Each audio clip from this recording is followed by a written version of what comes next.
Hi, everybody. My name is Stéphane Eloïse Bras. I'm the CEO of Digital Africa, an initiative that was launched by French President Macron in 2018 with a mission to equip African tech entrepreneurs in their capabilities to design and scale digital innovations for the real economy. And in 2021, we've seen major exit in the African tech ecosystem. According to Partech reports, which I'm sure you have in mind, over $5 billion were raised by African startups last year. And according to the Big Deal and Maxime Wagern's amazing work at tracing investment in African startups, major exits come, and the main trends come from fintech, obviously, but there's a lot of growth in other sectors, even growing faster than the fintech sectors, such as edtech, agri-tech, energy, etc.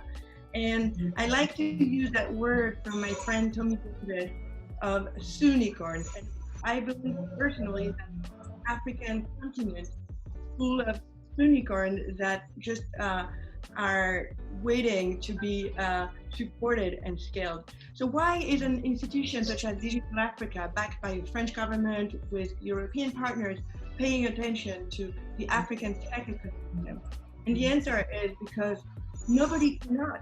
We have to support digital innovation made in Africa, as it is a key to unlock the global affairs and global economy.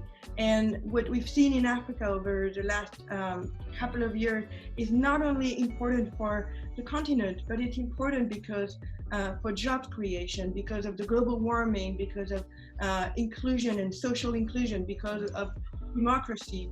It is in Africa that the solution will come globally.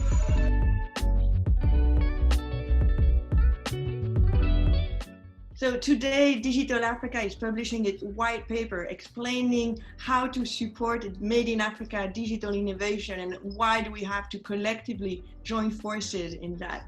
And the first thing we want to detail and explain in that white paper is that we need to create a continuum of investment, but also non-financial support for African tech startups from ideation stage to pre-Series A.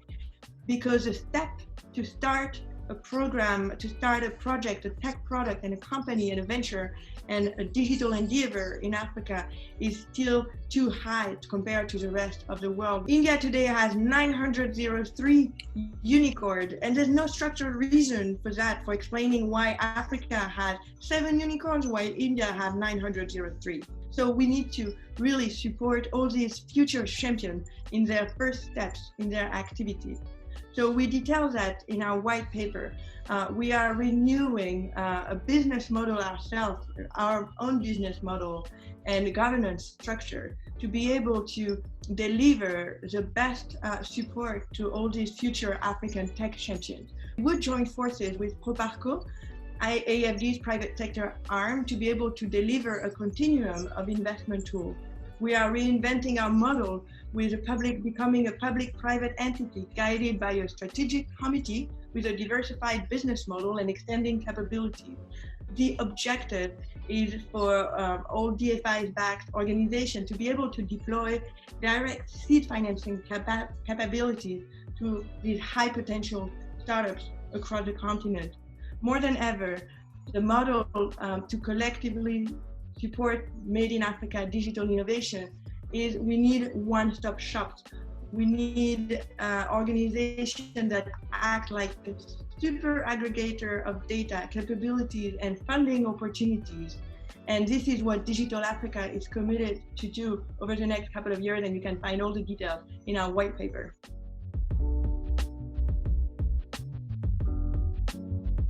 The concrete example that led us to renew our governance model and business model detailed in our white paper is the Bridge Fund. We launched Bridge Fund in November 2020 when we heard the startup and the whole ecosystem saying, okay, there's a global pandemic, there will be a contraction of the investment market. We need new financial tools to support startups across funds because of the global issues around the pandemic. But the other intuition that we had was that there's a structural need for African startups and for the whole ecosystem for new financial tools, funding with debt. Today, 87% of African startups don't have access to any financing, and only 20% of SMEs have access to bank loans.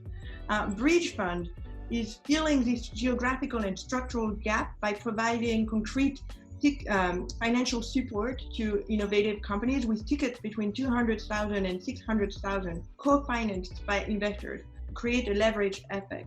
And we know, and I really support that, we need other financial tools and other innovation within the financial ecosystem to better support African tech startups.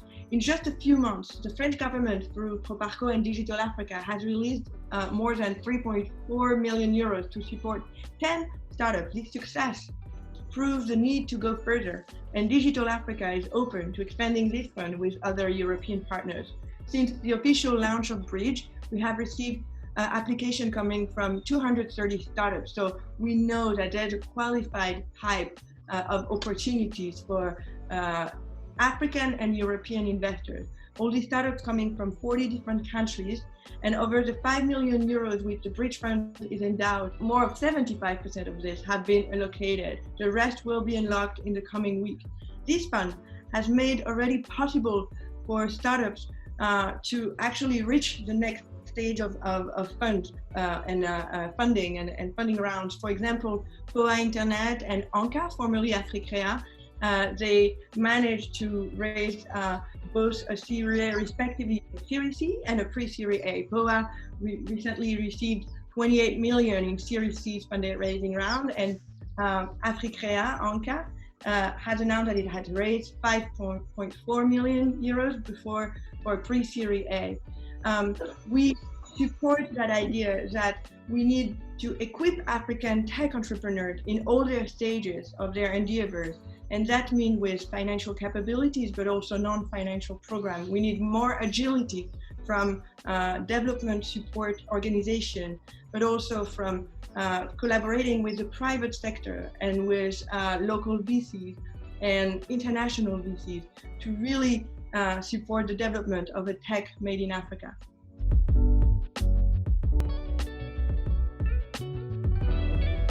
And I'm personally convinced, because I've seen that throughout all my meetings and trips across the continent, that the next unicorns, the Sunicorns, the next champions will come from technology applied to the real economy in Africa, education, health, but also creative and content industries, and energy and agriculture. And to support that, we need at least to unlock three major levers, or activate three major levers. One, we need world-class talent for African startups. And Digital Africa has launched a program called Talent for Startups.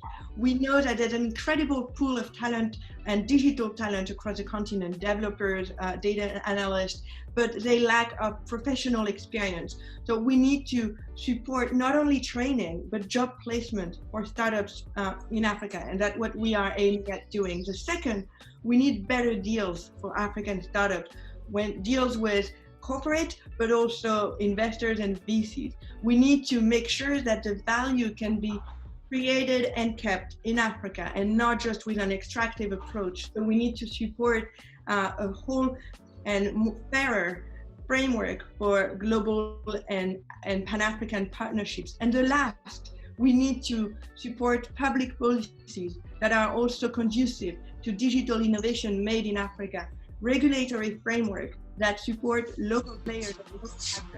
This is something that we need not only in Africa, but also in Europe and in many other parts of the world. And that's why I'm so excited to be part of this ecosystem today in 2022.